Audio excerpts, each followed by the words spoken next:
Yo, yo, yo, Michael T. Porter here. Welcome to Rooted in Music TV, where everything that we talk about, everything that we discuss is rooted in music.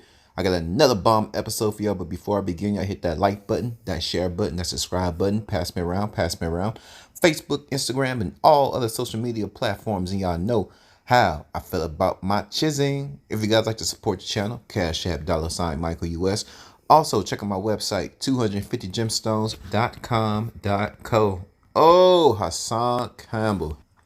The nigga just got his YouTube channel back, and first thing he do is act a fool in his old hood. I'm gonna play a couple of clips for you. Recently, Hassan Cambell got shot going back to his old neighborhood, acting tough, acting like he was when he was 19, acting like he's King Kong in Bronx River. This man is obviously going through some type of trauma. He's dealing with his trauma. And it's obvious he needs some help. But I'm going to play these videos and be right back with you to give you my opinion. Let's go. Come outside, throw that fucking bottle. Come downstairs and throw that bottle. I stab your ass to death. I'll stab your mother to death. Take the second exit on Westchester Avenue. I need to get to the hospital quick. Take the second exit on Westchester Avenue. Turn left on Leave it. Come on, go. I got you. Go straight. Go straight. I need to get to the hospital. I got you. Son. I'm going to get you to the ambulance. That bullet getting hot. I know. That's why I said just pull over. Let me get your ambulance.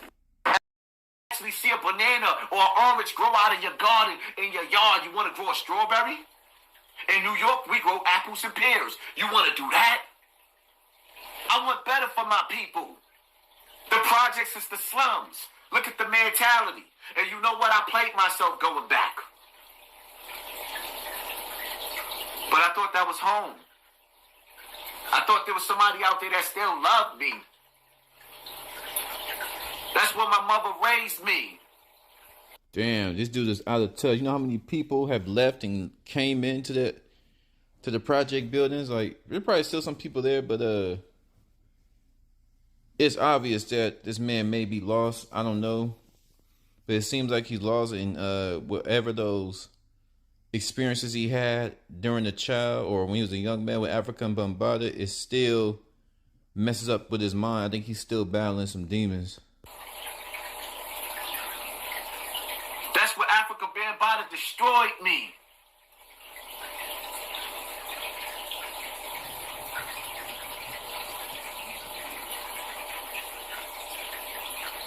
You know what? I might just be a man and chuck that one up. I might just be a man and say, you know what? I forgive who shot me. I gotta sleep on that one. Because you know what?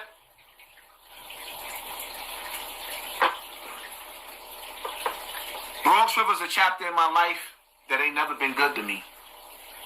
That shit hurt. Yep, told y'all, still dealing with pain. Not that the fact somebody came outside and shot me. What are y'all gonna do about it?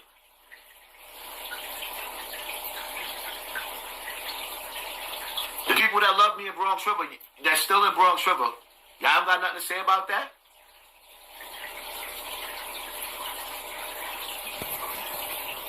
Y'all felt me my whole life.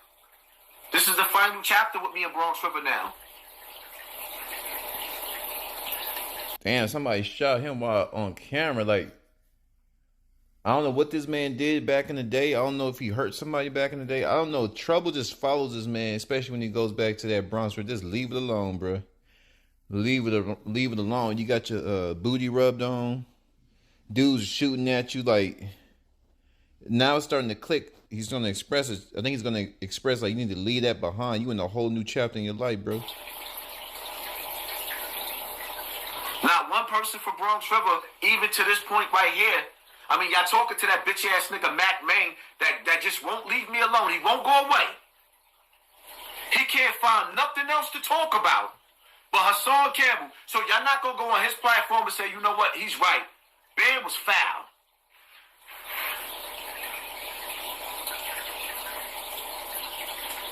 Y'all still got Ben feeling like he could come back to Bronx River. And you know the crazy part about it is, when I think about it, I'm not even as mad as Africa Bambaataa as I'm mad at the people who aided and abetted him. They still won't use their voice and say this, like, yo, y'all got niggas from Bronx River, from the Zulu Nation, in the Hip Hop Museum, after y'all saw what he did to the community center in Bronx River, and y'all still won't use your voice? That's what my argument was. I won't cry about it no more, though. This man been talking about, I don't know, because none of the stories making sense, because he was working with African Bambaataa after he came out of jail. Before he went to jail, he still kept ties to African Bambaataa after these allegations, after these situations took place. Did y'all see that? Did y'all see that mess? Would y'all like to know my opinion? Would y'all like my opinion? Of course you do. That's why your ass is here. Hassan Cambell is losing it, right? The question everybody's asking, how come you didn't take African Bambaataa to court? Well, there's another YouTuber by the name of Young Pharaoh. He's quite funny. Like, he's part of the black conscious community. He's very intelligent as far as the black conscious and science and universe, that type of stuff. But he's out of touch with reality too. But we'll talk about that later. But he did bring up some fascinating details about Hassan Cambell and African Bambaataa. Pretty much, Hassan Cambell was going at Young Pharaoh, and Young Pharaoh clapped back so hard, and Young Pharaoh brought some evidence of that. Hassan Cambell wasn't really being molested, and his booty wasn't being taken advantage of by Africa Bambaataa. What was happening is that Young Pharaoh was presented with the information and data, and Young Pharaoh had videos.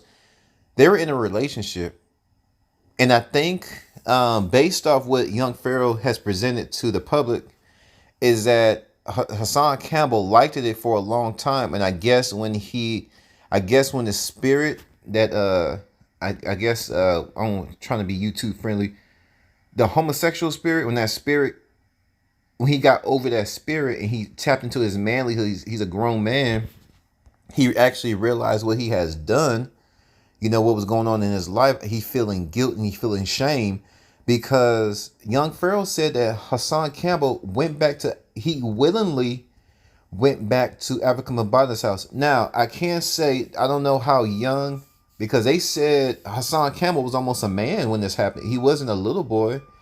He wasn't 7. He wasn't 8. He wasn't, he wasn't little. He was young. He was young. I'm sorry, Hassan Cambell was old. I believe when the first time it happened, Hassan Cambell was 16, 17. Hassan Cambell was almost old enough to go to the military. So this is starting to lead more questions. What's going on in Hassan Cambell's household to where African Bambaataa feels he can do that to him? He probably saw that he was soft. He probably seemed like a tough guy on the outside, but it was something in him that African Bambaataa saw, and that was his opportunity to prey on Hassan's butt, right? It was something about Hassan that he saw that he felt like there was a weak spot that he could take advantage of. Some question is, where did this weak spot come from? Where's Hassan Cambell's parents, right?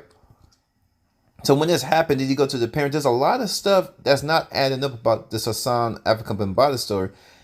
So what Young Pharaoh's pretty much saying, you liked it. You was in a relationship and you in denial about your homosexuality. That man, I think African Bambaataa was much older, so he was like a father figure. That's why I'm asking, where is Hassan's father? Because if that was my boy, I don't give a damn how old he is. He preying on my boy. I got to pick up the boxing gloves. I got to pick up that thing and see why you touching. Because when you touch my family, you touching me. When you touching my family, you touching me. So the question is, where is Hassan Cambell's father? So if y'all know, y'all hit me in the comments. Help me out. Because I do know Hassan Cambell mainly covers hip hop.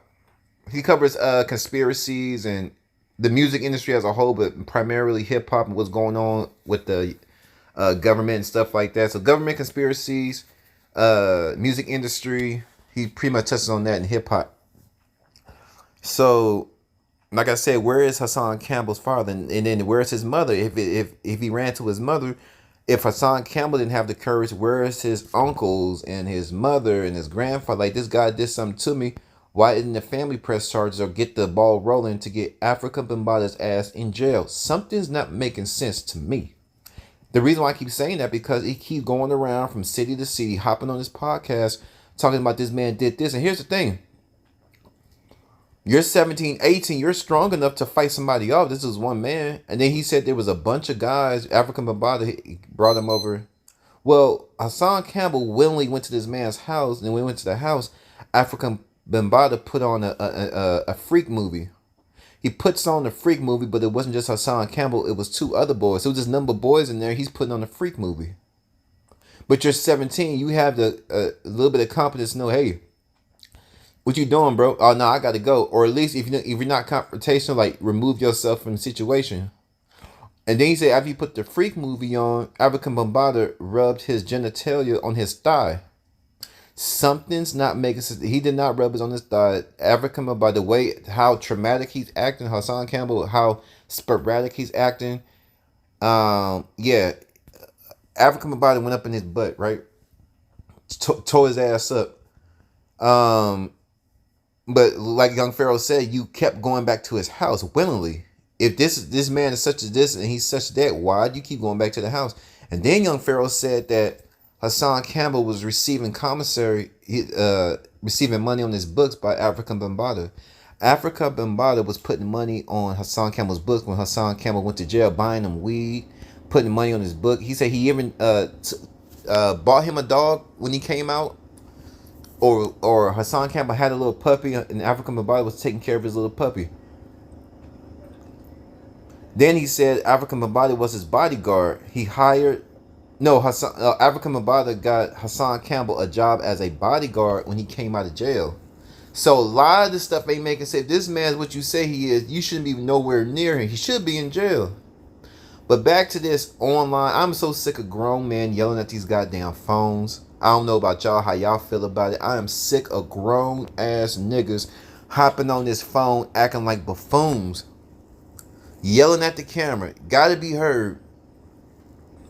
That's why I show no mercy to no nigga. Like, no black man, no nigga. Because 90% of these niggas, they won't even act like that. When Mr. Charlie come around with that badge and that uniform, these niggas freeze up. I ain't talking about the regular cop. I ain't talking about the one that be at Krispy Kreme's.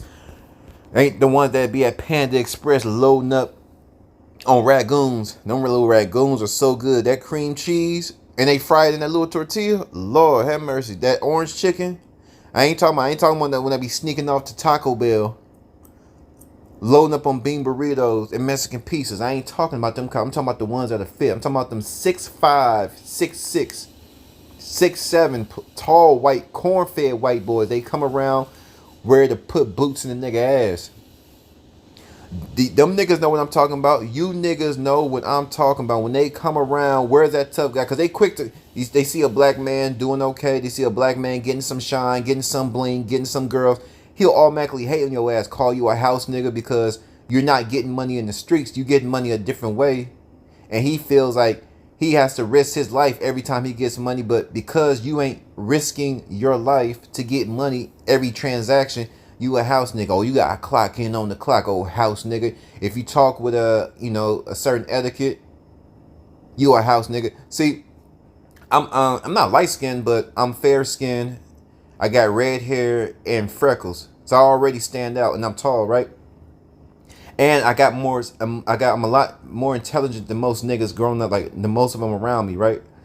The big black ones. I'm talking about the dark skinned niggas right now. The dark skinned niggas, they're the scariest ones, right? Most of them, they want to pick on. These are the ones that pick on the try to pick on people in the neighborhood, right? They try to pick on the good niggas that go to work. Even the dark skinned black niggas that got their nose clean, they try to pick on the house nigga going to work, taking care of your family, house nigga. What? I'm supposed to be going to work, take care of my baby, because if I'm in jail, they're vulnerable to society. I ain't trying to leave my babies alone around these niggas. I'm trying to get my family up out of here. So you got these dark energy, dark skin ass niggas. Everything about them is dark. They have a dark mentality, a dark spirit, a dark energy, right? So these same gorillas that portray themselves as gorilla, when Mr. Charlie come around, it's a whole new tune. Why didn't you swing on Mr. Charlie when he came around with them size 14s ready to put in your ass? He got that nightstick, full metal. They got BB guns. They got the real guns. They got shields. They got battering rams. It's about 5 of them ready to beat the brakes off your black ass, and you didn't even yell at them. You didn't even raise your voice. Now who's the house nigga? That's why any black man that run up on me with the foolishness, because I know deep down the side, if don't Mr. Charlie comes around here, all of a sudden you got some act right. All of a sudden it's yeah, boss. Your bottom jaw is dragging to the floor. Reason why I'm bringing all this up, because Hassan Cambell went out there with that mentality, acting a damn fool, asking to get shot. You got money. It's obvious that he has maybe he got success guilt. Maybe Hassan Cambell he got a lot going on. Success guilt. He's traumatized that he allowed this man. It's kind of worse. Maybe Africa Mambata was brainwashing him, drugging him up, brainwashing. We don't really know what happened. But it's absolutely clear that he's still traumatized by this. He's traumatized. I think it's even more traumatized. It's one thing for somebody to take it and you put up a good fight as a man, but when you allowed yourself to happen to it, now you're conflicted. Am I that way? I like girls. I got a family, but there's a part of me that's crossed over to that other side. And then for all we know, did he like it? You kept going back to the house, so now he's saying I didn't like it, but I did like it. I was confused. There's a lot of confusion going on with Hassan. Y'all flood my comments. It's quite interesting. He's having a breakdown. And I ain't laughing at the man. I don't think breakdowns are funny, because we human beings, we all going through something. But he needs help. And if he's acting like this, I don't know if he needs to be put on medication. I don't know if he needs to be euthanized.